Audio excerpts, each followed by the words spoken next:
Hello, it is the 8th day of May 2017, and tonight is a night to manage my Polo NEX website order book, as I feel it is a great opportunity given all of its surrounding factors. And that is to be placing buy orders amongst these codes.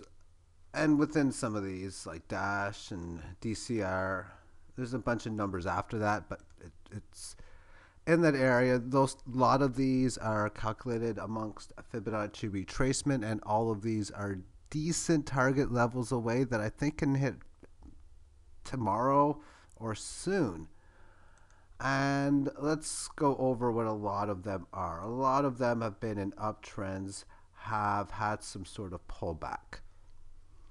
So we're going to see a lot of stuff that's had moves like this. Maybe it's had some sort of upward retracement and moves in a nature like this. This is a very common chart. A lot of big moves. Ripple today had a huge gain up and then lost a lot.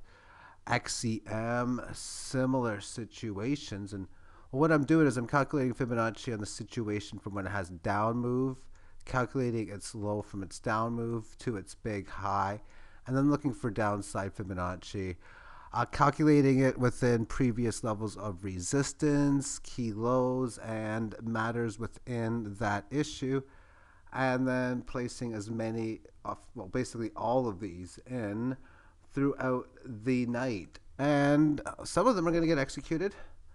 Not all of them, but some of them will. And you know what? I'm going to track how they do over the weekend.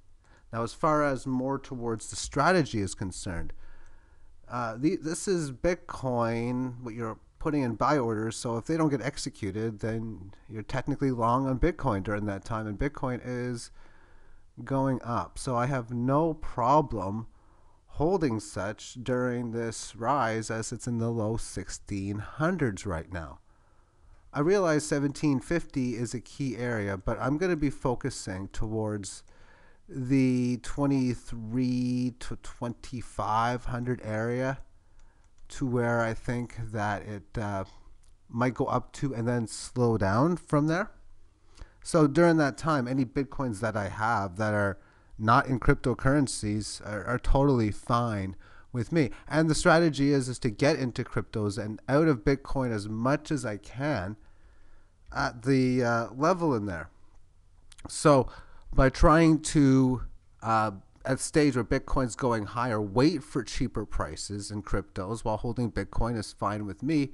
Whereas if you think Bitcoin's going to go down, sometimes you just have to take what price you can get when you buy alternate currencies. So thank you for tuning in. And if you're playing any of these, play at your own disclosure on what you do, because for myself, a lot of times when I see a chart like this, and yeah, there's the move, and then I'm going to calculate Fibonacci from here to here. Now let's just assume I'm buying down here, then I'm going to probably sell at 38%, 61%, 100%, and if it's something I like, I'll maybe skip this, not sell at the 38.2, and then even sell at what the next key breakout point I think above this high is going to be. So that's usually what I do when I buy. When I find an area that I think is way too low, find the key areas, and that's where I put my sell orders. And I do that as soon as I see I've bought in something. I then look, okay, I've bought in this much at this price. Now where do I want to sell it? Sort of like if you're running a flea market or a pawn shop and someone sells you something you are buying, then you put a higher price tag. If you buy some collector gold coin for 125, maybe you put a price tag of 170 on. That's a similar thing that I look towards within this game as well. Thank you for tuning in.